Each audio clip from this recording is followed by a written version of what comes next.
Hello everybody, welcome to the Football Fill-In. This is our last episode for a week because the FA Cup is this weekend. Boo, we don't want to see it, we want Premier League football. Anyway, Man United are absolutely flying. Another 3-0 win, they're into the top four. They're going to get top four, it is as simple as that. And we've got some managers under serious pressure already. Frank Lampard, Nathan Jones and Graham Potter. Is Graham Potter under pressure, lads? No.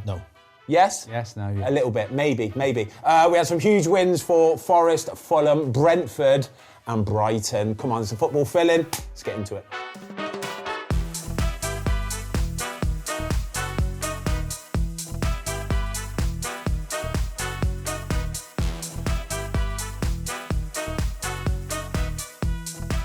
Okay then, boys, how are we? Mark, Dave, we good to go?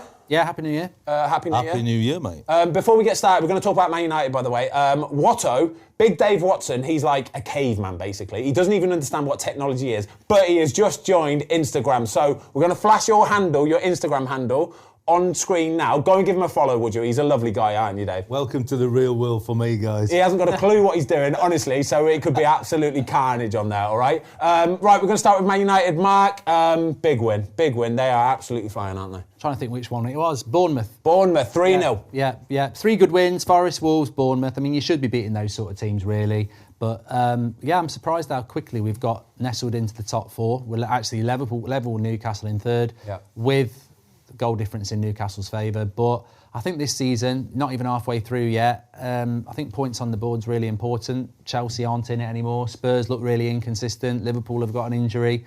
So I think it's just about accumulating the points while you can, because God knows what's going to happen later in the season with all the games.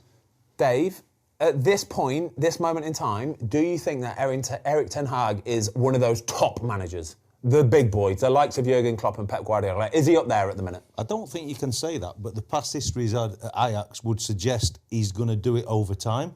I think they've just produced slowly, quietly, everything under the radar. Now they're in the top four. They're going to be there to be shot at. Yeah. I think the pressure ramps up. Everything changes because Man United is so big.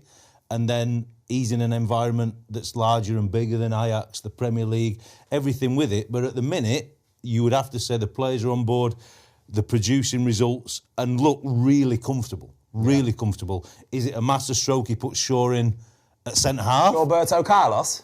Unbelievable goal against Bournemouth. By the way, I had him on my bench this weekend, 15 points he got this weekend, and he's my bench. He's my first defender on the bench, right? Joao Cancelo gets bought off after 45 minutes, gets 0 points for me. It's a nightmare. Anyway, keep going, sorry. No, so he puts him in at centre-half, and then he scores a goal like that. But he is, obviously playing normally as a fullback, always going to travel. Yeah. Go through the lines, travel with the ball and be comfortable. You've got Casemiro, who's always going to fill in, whether he's a fullback out of place, a centre-half. He knows the game, he reads the game.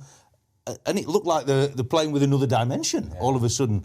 And it's not disrespectful to Bournemouth, because Bournemouth did OK in the game. We'll talk about De Gea later. I mean, he made 3 or 4 big saves. Yeah. But through the game itself, they're looking really comfortable and look like they can go through the gears now. Talk to me. Go on. Sorry, go on. I was just going to say there, I think one of the two things that I pick up on from that as well is that I think it will get harder because the expectations will go up. How do you think they'll deal with that? I think looking at the games we're playing at the moment, Bournemouth first half we weren't very good, but Casemiro scores a set piece. We went through 150 corners without scoring. Yeah. We've scored from 2 set pieces in the last 2 games.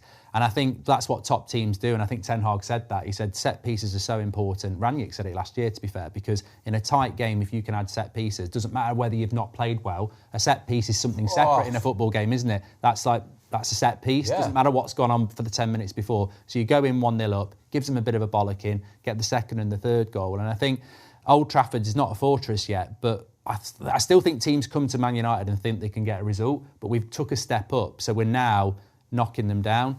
But as Dave says, if teams will start to realise United are a little bit more savvy, and then you face different problems, don't you? De Gea, like you said a minute ago, unbelievable save, by the way, against Bournemouth. Because Bournemouth, don't get me wrong, 3-0, it looks like it's dead straightforward. I'm watching the highlights. Wow, David De Gea has made 3 or 4 big saves, right? Contract is up in the summer. Is he going to get a new one, first of all?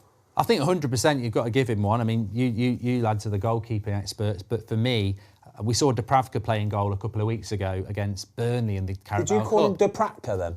Well, yeah, probably. I'll tell you what, though, he wasn't a rabbit in the headlights. Yeah, he was a bloody hamster in the headlights. Mate, I've been there, all right? Well, Don't judge him, okay? That's what I was going to say. This is what it's so easy on social media to say, De Gea's, I want a ball-playing goalkeeper. And I'm like, I remember when Schmeichel went, it's Manchester United, and you guys all know, but you see it as a fan. It's not just about, I've played well for Brighton or whatever. David De Gea is in that position and knows it. And you can put him into the new camp, you can put him into Old Trafford, last 5 minutes, bombarded by Arsenal, and he knows it. Yeah. You chuck a new goalkeeper in, he might be brilliant, but it might take 2 years. Oh. That you may as well keep De Gea for the next 2 years. That pressure, Watto, is like, it's like nothing else, isn't it? Playing for Man United as a goalkeeper, it's like nothing else, right? I would look. You've been there. I played in goal at such a lower level, if you like, and tried to attain the best I could attain. But there's some days you walk on that field and you want the opposition in your box, in your half. You feel unbeatable. But there's also days where as soon as that ball crosses the halfway line, you're like, shit, I'm in big trouble here. But when you play for Man United, there is no hiding place. Yeah. And you have to have a guy who's been round the block, World Cups, European Championships, Champions League. This guy's done the lot. And I'm 100% with you. You change him, anything could happen to that team. What sort of a goalie is David De Gea? Do you know what I mean? If you had to explain what David De Gea is to somebody, how would you explain David De Gea as a goalkeeper? I think he's a real calming influence on his team. Yeah. I don't think he's the greatest with the ball at his feet, but he's not bad. Yeah. And if they want to play and Ten Hag wants them to play, he'll play. But he's a goalie that at the level he plays at, his concentration levels are amazing because he makes the big saves at the right time. Yeah, he does. And that's what playing at the very top level is. Yeah.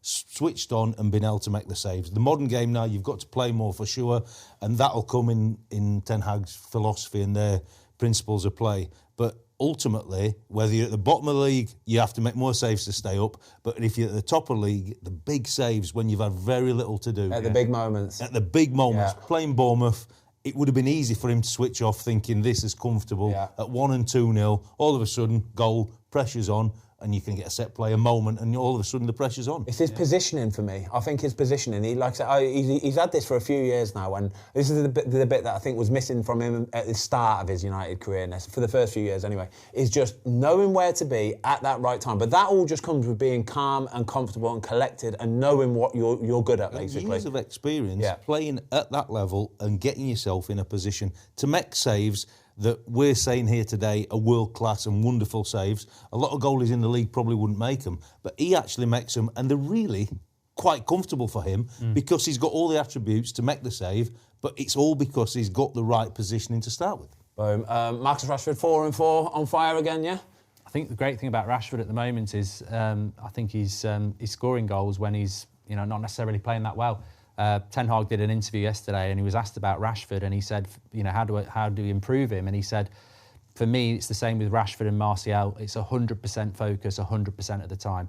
And if you do that, and it's exactly what you said about De Gea, that's what a top player is, 100% focus 100% of the time. Yeah. And he scored a tap-in and he didn't really have a great game, but he scored. And, Rashford in the past probably drifts out of a game when he's not having a good game. And now the challenge is if Martial can step up, because Rashford at the moment, you take him out of that team, there's no goals. Yeah, I agree. Look at this, we've been all professional here, lads. This is nice, isn't it? This is proper. But before you talk about Rashford, in his other moments when he's not at it, he's probably outside the box, sleeping, and not got a tap in. And it's to get that killer mentality to take it that next stage further. Yeah. And I think he's getting that.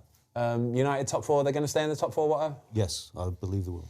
I still think 5th. I'm the United fan, but what's he on about? What a pessimist! Come on, you've got the gear on today. I'm Ten Hag. I've listened to what he's got to say, and I think we're not even halfway through the season yet. I'm just worried that if you lose a Rashford or a Casemiro, that team, Casemiro for me, you take him out of that team, you're playing Scott McTominay, you've lost the midfield battle with all due respect, and then suddenly everything changes. Do you remember early in the season when they signed Casemiro and Scott McTominay was playing, I was saying, it's really bad because Casemiro should be playing. It's just a matter of time. Yeah. Once he gets in, he'll be in, and it's so good. He's so good, mate. He's a proper player. But I do think points. I want us to get it, and I hope you're both right. But I just think this Premier League is so weird. I'm guaranteed there's this thing in the tail. It's so competitive. It's so interesting. Okay. I'm loving it. Do you know what? That brings me then nicely onto Liverpool, because the team that you think are going to pit Man United to that top four. You can still get Liverpool and United in top four. No chance, mate. You're not getting them both in there now. You're not getting them both. Drop out. I don't think you're getting Liverpool in there full stop at the minute, mate. I really, really don't. I watched them the other night. They were the first game of the game week against Brentford. Brentford pretty much battered them, you know. I think they had 3 goals disallowed in the first half. Go on, what you got to say? Yeah, but it's like when they beat us. Brentford, I respect Brentford. I think they had 27% possession. They're so clever at what they do. They're so well organised. They hit these big teams at home. United got done, and we got beat 4-0 with 30% possession, Brentford. So I think they're brilliant, Brentford. And I think over the Christmas period, you're playing 3 games in a week.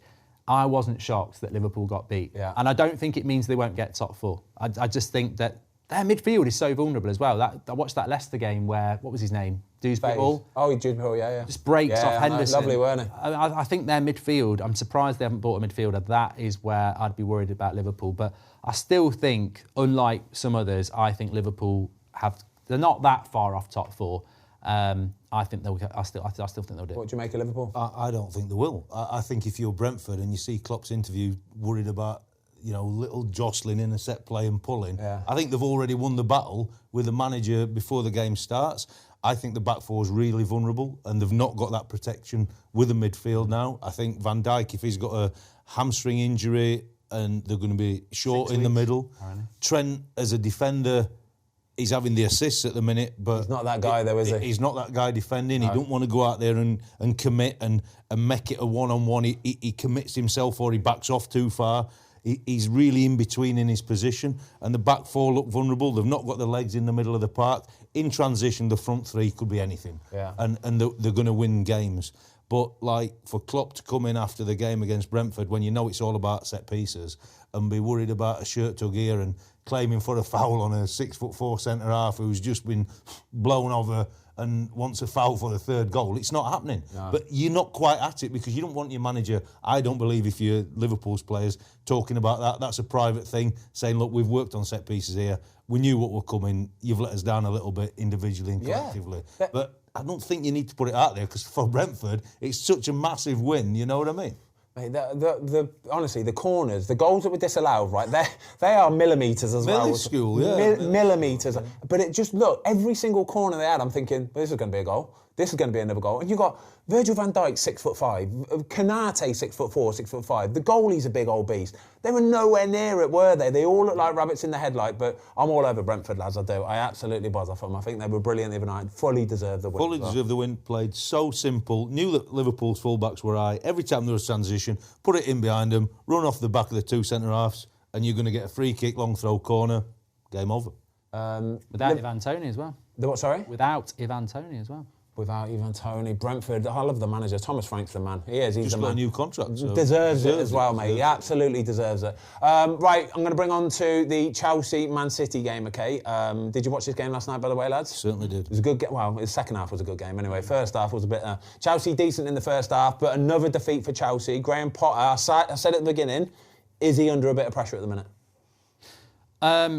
He is, because driving in this morning, I can hear clips of Chelsea fans ringing in, and I just think this is modern football for me. I find it amazing. I think sometimes, look, I heard Arsenal fans wanting Arteta out, and I couldn't understand it, because you could see what he was going to do.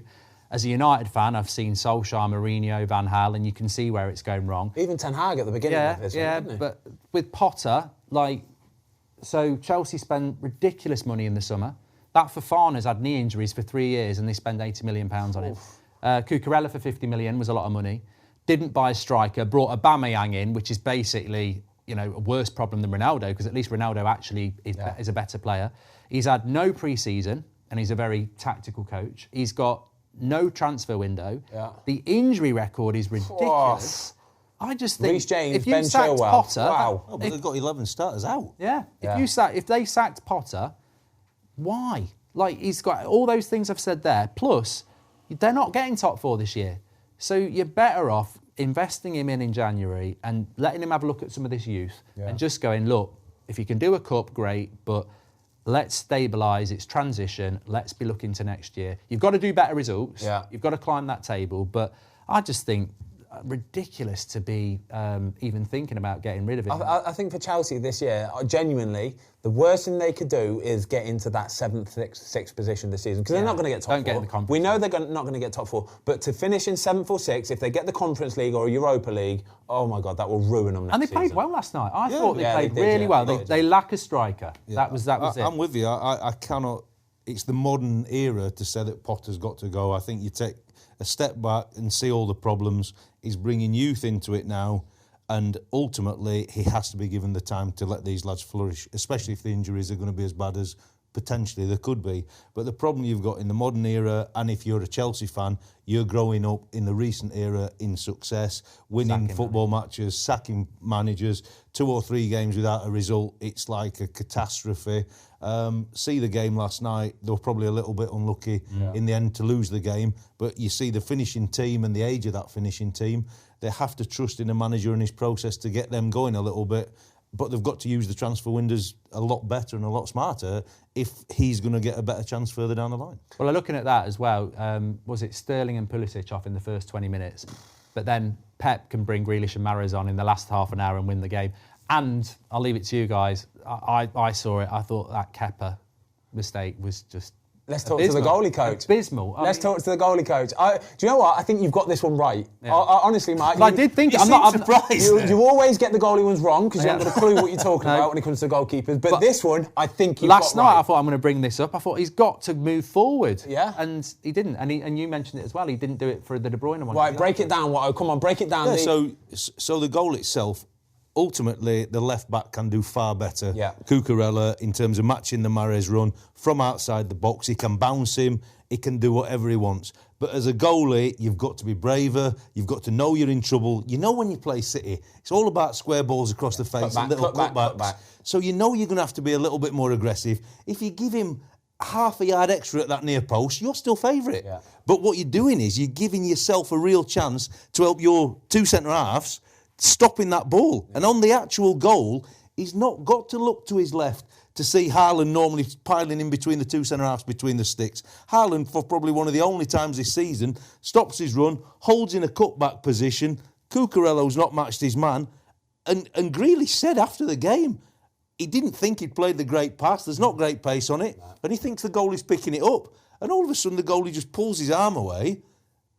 And it's a tap-in. He's got to do so much better. Be aggressive, be on the front foot, know they're in behind your back 4, and deal with the situation. It's a bravery thing, like both physically and mentally, isn't it? It's a bravery thing where you have to, like you say, when you play Man City, you know all they work on, Man City, is getting behind you, cutting it back, goal. Cutting it back, goal. That's literally, it's relentless, isn't it? It's hard, so hard to play. But as a goalie, he will have done work in the last few days, Kepa, of that exact thing. Cut back, so you need to be taking a step off of your post, into that 6-yard box. It might leave it a little bit exposed, but they're not trying to score in that near post. You can still get your foot down there, right? But what you are supposed to do is, you've got to have a bit of balls about you, haven't you? Sure. Bravery to go, I'm going to come into that area and I might get my head kicked, and I might miss one or I might whatever, but you've got to be able to do that. And he's basically in no man's land. He's not covering his near post brilliantly, and he's not helping his teammates out either. He's done nothing. When you're 2 centre-halves and the opposite fullback, even though he's not matched him up and done his job, are flying towards your own goal, the last thing they want is the goalie leaving it, because they're going to put it in their own goal. It could be an own goal, You know, when you see the post when you're running back this way, it's like, shit, come on, where are you? But that's the only thing he'll have had to work on. Yeah. Knowing that that's coming, because for sure as eggs, that's coming. You need to be on telly, by the way. This is what we need with the goalkeeping breakdowns, because instead of like Jamie Carragher last night, I was listening to the commentary, and he said, the goalie needs to do better. And that's all he says, He doesn't break it down. He doesn't tell you how he needs to do better or what he's done wrong. All I hear is, goalie needs to do better. And straight away, my back gets up and I'm like, piss off, Jamie. And then I watch it and I think, yeah, actually, fair dude. You got it right. Because he's played centre-half and he knows what he wants. But it's then having the detail to try and put that across and articulate it in a manner that somebody listening to or watching can take something from it. Yeah. Quickly on to Man City then.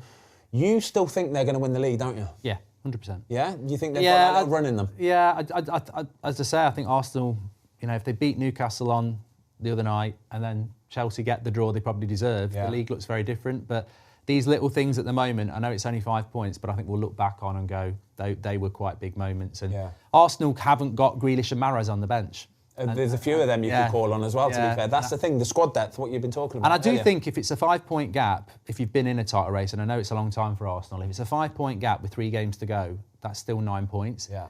And we spoke about the goalkeeping situation with De Gea. It's the same with the title race. When you've not been in it, suddenly Nottingham Forest at home becomes like Barcelona in the new camp, doesn't it? So I think it will be a pivotal week when they look at it, because it could have gone from now 5, it could have been 10 so easily on the flick of a switch, and they will have turned off last night at 10 o'clock. We blew it. Man City's fine.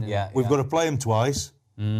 The mentality changes straight away, and they're not used to being at the front, As long as it goes all the way to the end of the season and keeps us on the edge of our seats and interested, that's all I care about. I will admit, I'd like Arsenal to do it. Yeah, I would too. And that's not obvious for a United fan, because obviously Man City should be a bigger rival, but Arsenal, I always feel, is a bigger rival for me, because I remember the late 90s and it was a brilliant rivalry. But it's a tough window now, but if they could do some good business, I think that's key, especially if Jesus is going to be out for a couple. He doesn't even need to be starters. We're going to come on to Arsenal now then, okay? But before we do, quickly, just want to say, just some sad news breaking during the show. Gianluca Vialli has just unfortunately died. We at the Football Fill-In Cycling GK just want to pass our best wishes on to his family. Rest in peace, Gianluca, an absolute legend of the game. Right, come on, let's take it on to Arsenal then. 0-0 draw against Newcastle. Do you think it's an opportunity missed? Do you think that's what it was? I think if you're at home and you're as good as Arsenal are, then it'd be wrong if they weren't disappointed, because you've got to win those sort of games. But you've got to also respect Newcastle. I watched I watched it all. United were on at the same time, so I was sort of watching 2 screens. And first 5 minutes, Arsenal were like a bloody steam train. Yeah, they were. I thought they've done this recently a lot, haven't they? And then Newcastle, you've been in that situation, I suppose, as Watford. You're away from home. If you can keep that clean sheet, you grow into the game.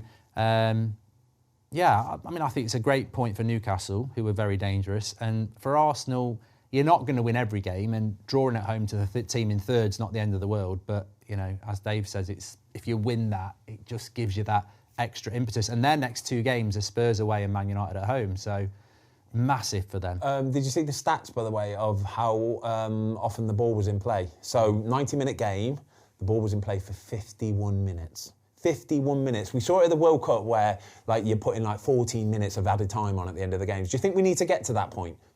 I don't know, because I think surely you're going to kill the players. Yeah. Too much football. You're asking them to play 3 times a week, and I thought in the World Cup it was silly. I want to know 1 or 2 minutes at the end of each half. That last 10 minutes, 80 to 90, you're thinking how long is going to be added on. You don't want to know there's going to be another 15. So. No, I'm with you. What we love with the Premier League, it's the intensity of the game. And, of course, managers and coaches sometimes argue when it's 2 or 3 minutes and you possibly want 6 or 7. But going to World Cup 12, 13, 14 minutes, I think it's crazy. And ultimately, it's like another quarter of a game for some of these players with the first half time and second half time.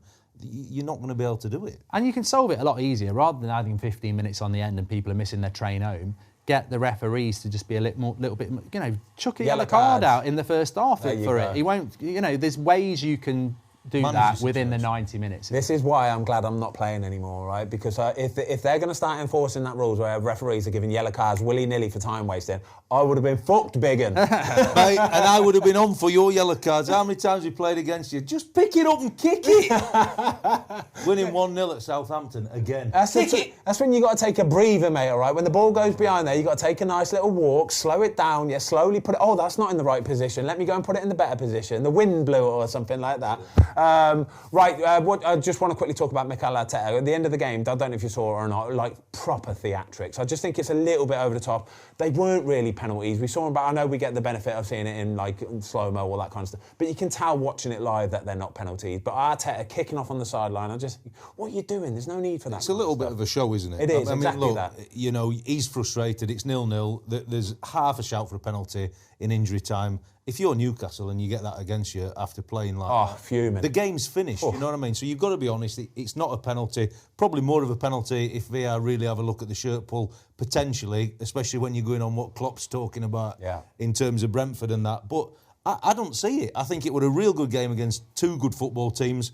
I think Arsenal will feel disappointed because they're at home, but Newcastle are a different team than what we've seen in the last 5 or 10 years. Yeah. They're incredible. Eddie Howe deserves all the credit. It's a real tough game, and both teams ultimately can move on from it. But Arteta's just got to be a lot calmer, whether he feels as though the fans need to see that or his players need to see that to know he's with them. But it's just a little bit out of context, really, in the terms of that. Yeah, because he's not been like that. And I think actually Pep probably looks at that and goes, oh, quite like that. We're not even halfway through the season and he's doing stuff like that. Oh. I think Arteta's big thing has always been he's quite calm and collected, and the running around and jumping around like that, I think, you know, there's a long way to go, mate, and you're going to keep that going till May. You're going to burn yourself out. Yeah, settle yourself down a little bit. OK, that brings me on to then Chump of the Week. I've got a nomination this week, lads.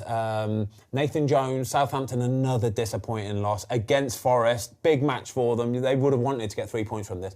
But after the game, right, he's come out and he said, regarding the loss, it's not entirely his doing. Basically, it's not his fault, right? It's the player's fault. Like, if you're a player, yeah, You've been in changing rooms when stuff like this up. If the manager said that after the game, that is not going down very well, is it? No, and the one thing a new manager wants at his team is to have an effect and have a positive effect and try and build relationships with the players.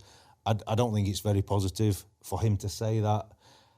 But ultimately, when you get beat at home off Nottingham Forest, you've got to take some responsibility and say, look, this is the situation, and we're going to fight tooth and nail to try and get out of it and try and be collective, if you like. Yeah. Nathan Jones, what do you make of him? I just think it was a relegation the minute they brought him in. I'm not saying Hasenhüttl would have kept them up, but I wasn't inspired by that. And, you know, you've seen this in the past in the Premier League. A team's in trouble and you think they're going to bring in a Dyche or even a Warnock or something like that. And they bring someone like that in, and with all due respect, as an outsider, you just go, well, that's not inspired. That's them done. And I think if he's talking like that, he almost knows it as well. Is he planning for the Championship already? Honestly, I can only say it from a player's perspective, right? If I played a game, and like I say, you're in the relegation zone, you're scrapping, you're playing a team that you want to win, you've got to beat, basically. You go and lose, and your manager comes out and says that afterwards, it's not going down very well, honestly. That is the kind of thing that creates a bit of a rift between the player and the manager, which then subconsciously makes players just not really put it in as much. And it's a bad thing to do. It's a really bad thing to do. As a fan, as a Southampton fan, what have you got to go with there? Your leader is basically saying, not my fault. Well, whose fault is it then? Players are going, well, not our fault. Hello. You know, whose fault is it? Right, there we go. Chump of the Week, Nathan Jones.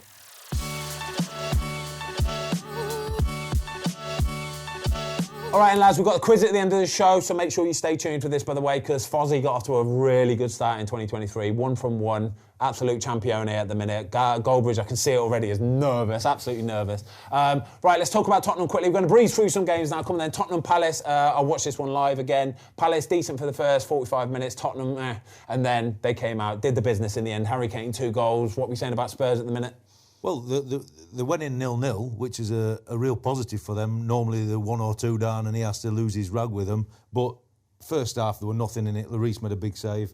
Come out second half and really blew them away. And that's what Kane is. First one's, you know, a header back post. But the pass inside, the touch and the finish. Yeah. As a goalie, you've got, I mean, it's in a millisecond, it's in the bottom corner. The finish is so quick, Mark, honestly. It's incredible. This is where we need, like, people, goalkeepers and stuff, and to really break that sort of goal down. The Harry Kane second goal, the pass into him is fantastic, but the touch, because the touch means he can shoot it first time. And the touch and bang, it's that. Stride. It's quite literally that. Touch and bang, right? Guaita in goal is just, he hasn't even got a chance to get set, has he? It's in before he's seen it. It's that good. It's beautiful, isn't it? If he could have done some stuff like that at the World Cup, Harry Kane, we're winning it, guaranteed. It's like a chalk and cheese sometimes. Score a penalty would have helped. Oh, come on, leave it alone. Leave it now, right? World Cup is done, OK? Tell me what you think of Antonio Conte, though.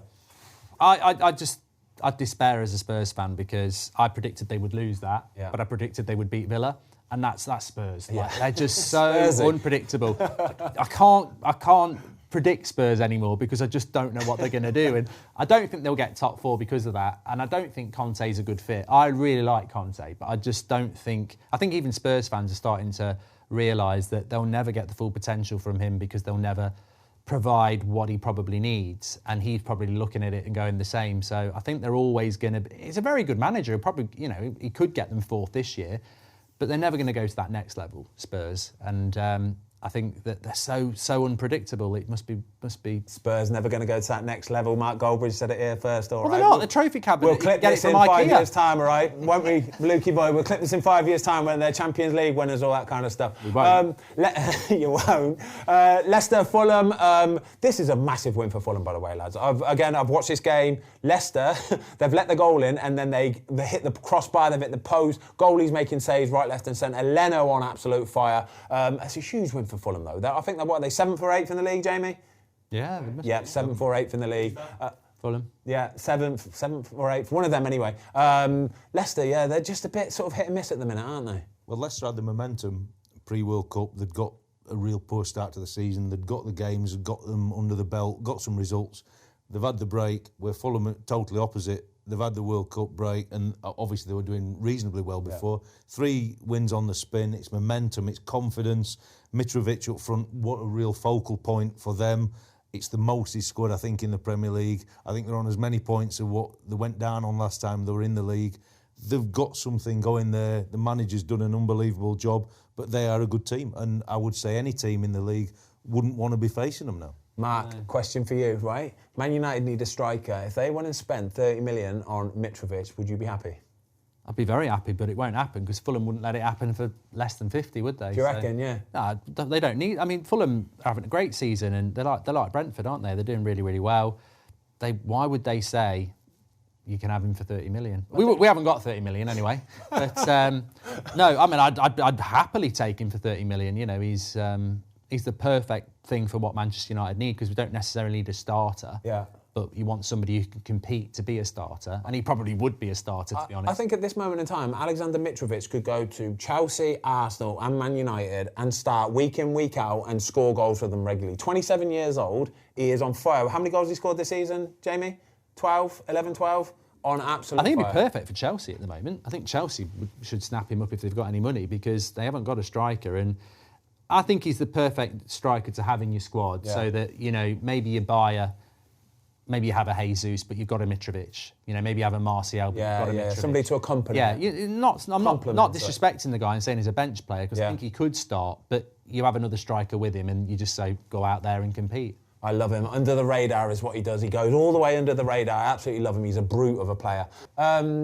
Another manager under pressure, Frank Lampard, Mark, 4-1 defeat. I don't know why I'm smiling about this. Why are you smiling about this? I don't know. I think it's because I said at the start of the season he will get the sack. Yeah. And I had loads of Evertonians saying, no, it's not his fault. And I've got to say, respect the fans of the clubs. It's up to them. But he's got to go. I said it about Gerrard as well. Lampard and Gerrard, amazing players. Not many people can be amazing players and amazing managers. And I think we've fallen into this trap where just because they're an amazing player, they think they're an amazing manager.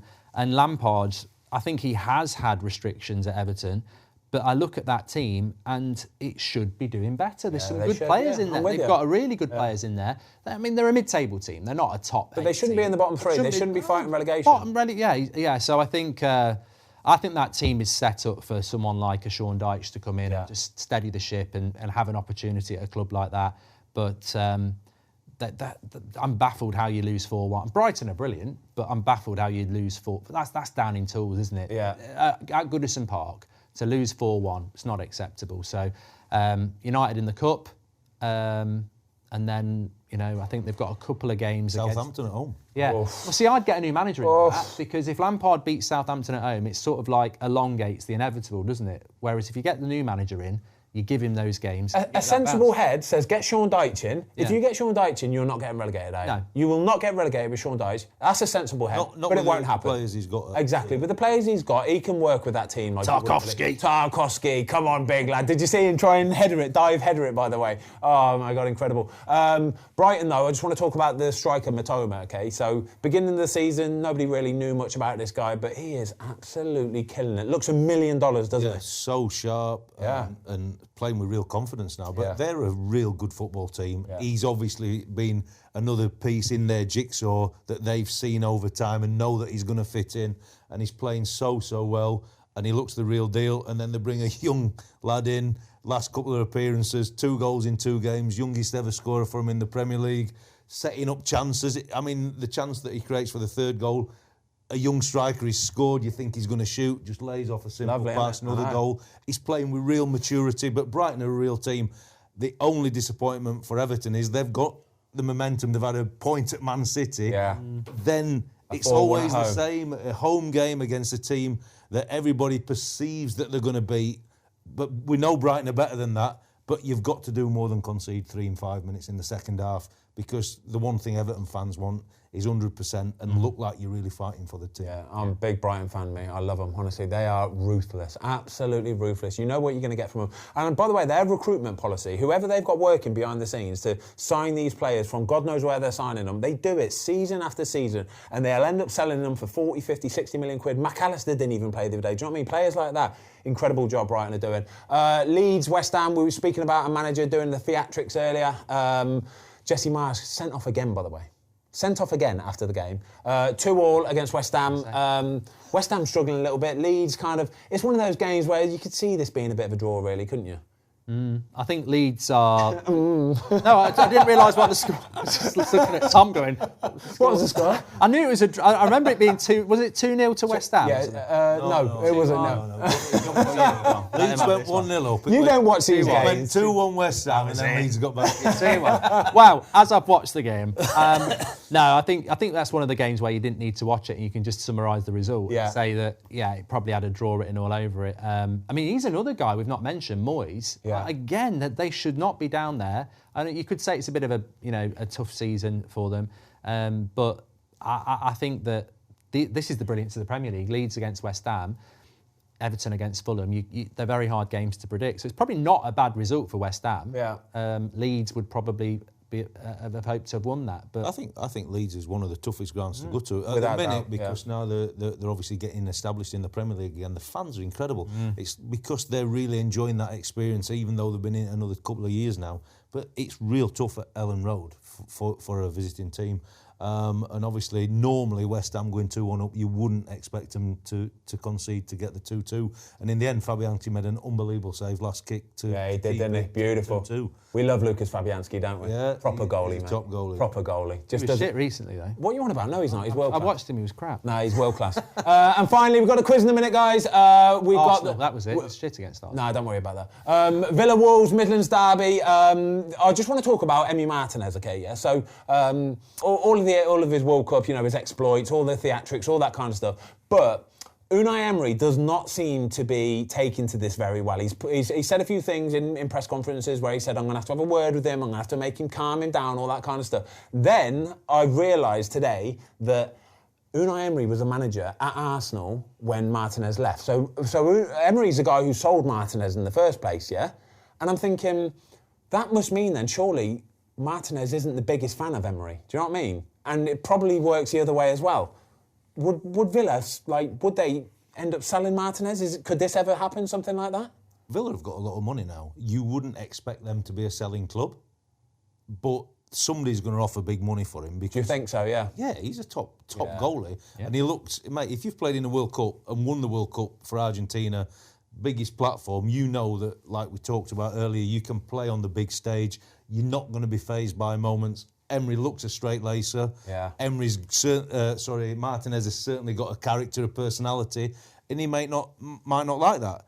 On the other hand, Martinez might thank Emery for being the manager that let him go and take the shackles off him and give him the opportunity. Yeah, true that. So it can work both ways, but I don't think Martinez's actions suit Emery's style of management. But for Villa to potentially lose a World Cup winner, I think would be a real poor message to them. There's probably an easy way out, isn't there? If Emery really doesn't like him, and Martinez probably wouldn't mind a move up from Villa if they can find a Barcelona or a PSG or a 50 mil or something. Yeah, it probably benefits everyone. It doesn't benefit Villa fans because they probably want to keep him, but Martinez probably wouldn't mind a step up, and Emery might go, I'd like to move him on. But he's a top goalie. It would not surprise. Finally, Wolves, are they going to get relegated this season? Southampton are down, Bournemouth are down, in my opinion. Yeah. So 1 from 5. I think it's really hard to predict. It is really hard. It's really isn't it? hard to predict. Yeah. I'm going to say Wolves get relegated. Right, lads. It's the football fill-in world famous quiz. Fastest finger first. I'm going to come and jump in between you. A rose in between two thorns. We ready to get it on? Lovely. Let's get it on.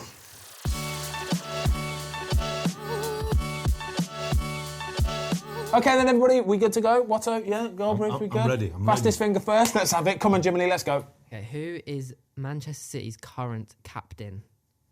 Kevin De Bruyne. Nope. Gundogan. Yep. Ah! Come on. Goldbridge. Yeah. Who was the youngest goal scorer this weekend? Ferguson. Yes, Ferguson. Thanks. Thanks. Spoke about him all morning. 18 years old.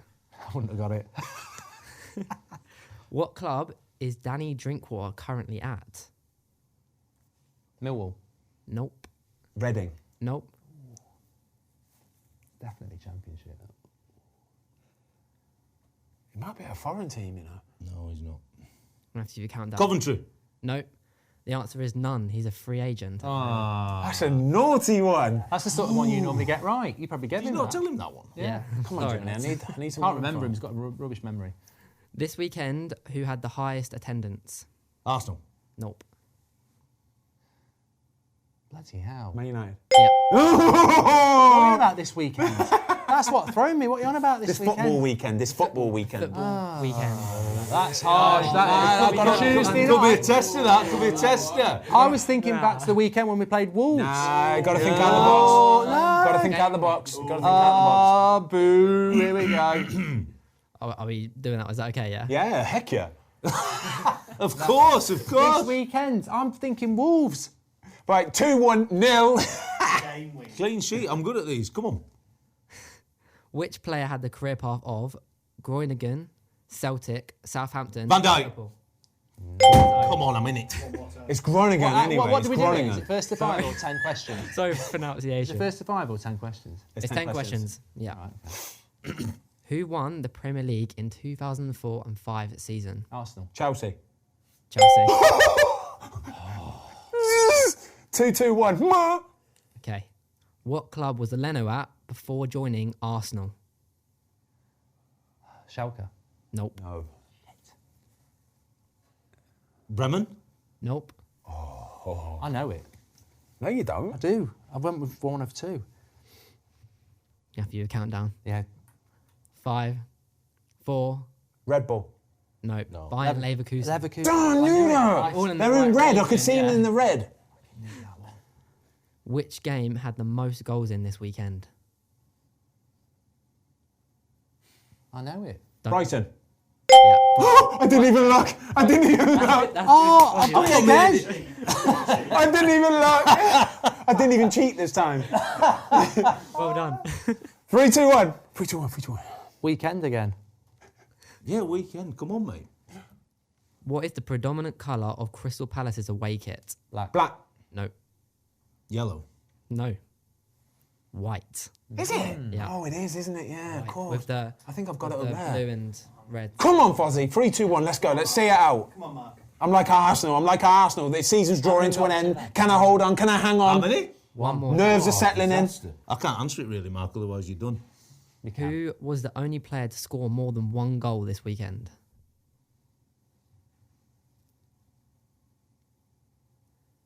Who was the only... Harry Kane.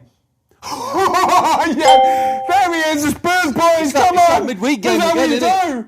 That's how we do! That's 2 from 2 for Fozzie in 2023, everybody, come on. Give it to me. Give it to me now. Give it to me now. Delighted for you. Oh, lads, I appreciate that. Well done. Never mind, right? 2-0 I was in front, and I got scammed by Spursy. weekend game. You got I'm Spursy. thinking about Wolves, and it's... Watto, well done. Make And sure you you, go and my give friend, Watto and a you, my follow friend. over on Instagram. That's his handle there, right there. Goldbridge, you're the man. I love you all. I'll see you all next week, everybody. Bye-bye. Come on, the boys.